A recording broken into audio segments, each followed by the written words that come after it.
તો અમારે આવી છે તો આપણા બટેકાવાળાના ભજીયા બનીને રેડી થઈ ગયા છે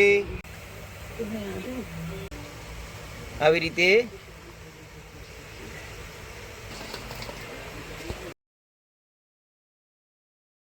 હેલો, જય માતાજી, જય સિયારામ મિત્રો, કેમ છો બધાય?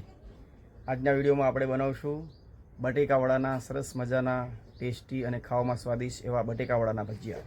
તો વિડીયોને પૂરો જોજો। બટાકાવાળા બનાવવા માટે આપણે લઈ લીધા છે 4 બટેકા, એક નાની વાટકી ધાણા। તો આપણે બટેકા બાફવા મૂકી દીધા। આ રીતે બટાકા બફાઈ રહ્યા છે મિત્રો। આપણા બટાકા બફાઈ ગયા છે અને આપણે એને આ રીતે ભાગી નાખવાના છે, એનો માવો તૈયાર કરવાનો છે।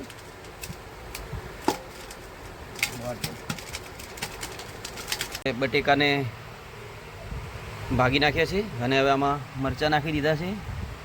હવે થોડો ગરમ મસાલો એડ કરશું, ત્યારબાદ થોડું લાલ મિર્ચ,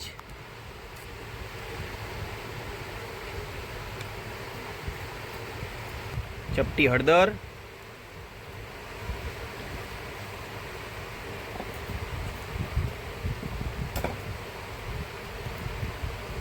કોથમીર,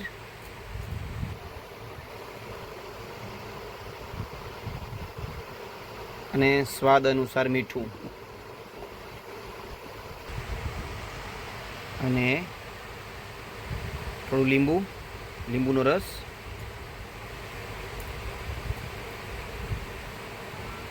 ગરમ કરી લઈએ। હવે આપણે એમાં થોડી રાઈ ઉમેરી દઈએ,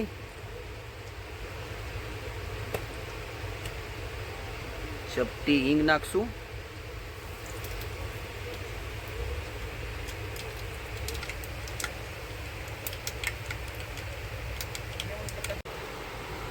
હવે આપણે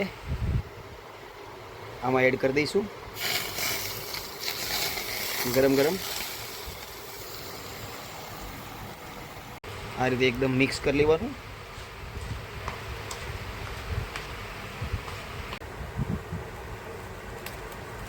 આપણો માવો થઈ ગયો છે તૈયાર અને હવે આપણે નાના એના બોલ બનાવી લઈશું આ ટાઈપના।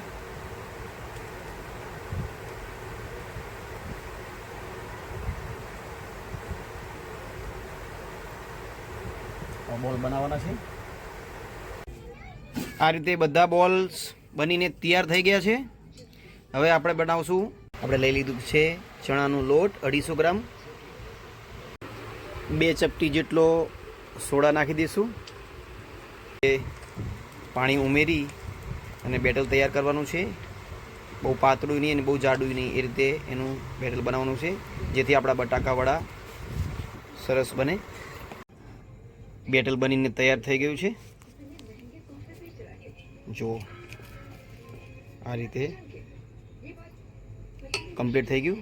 આવી રીતે તેલ ગરમ થવા દેવાનું છે।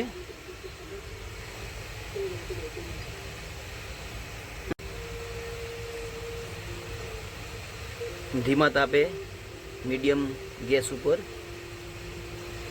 આપણે બટેકાવાળાના ભજીયા તરવાના છે। જો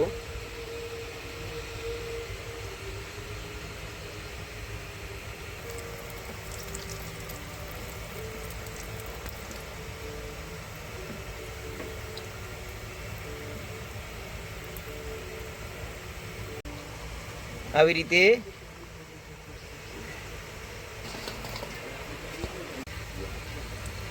રીતે હાથથી આપણે કઢાઈમાં નાખવાના છે। હાથથી ના ભાવે તો ચમચીથી પણ નાખી શકો। તમે જોઈ શકો છો તેલ એકદમ ગરમ થઈ ગયું છે।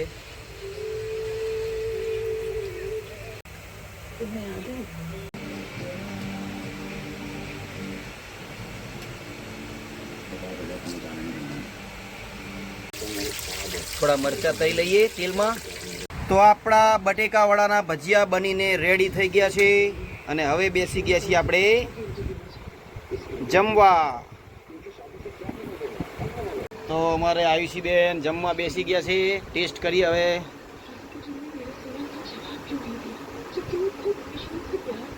કેવા બન્યા? મસ્ત. તો મિત્રો આપણા બટાકાવાળાના ભજીયા તૈયાર છે. હવે આપણે એને ટેસ્ટ કરીએ. પહેલાં આયુષીએ ટેસ્ટ કર્યા, હવે હું ટેસ્ટ કરું.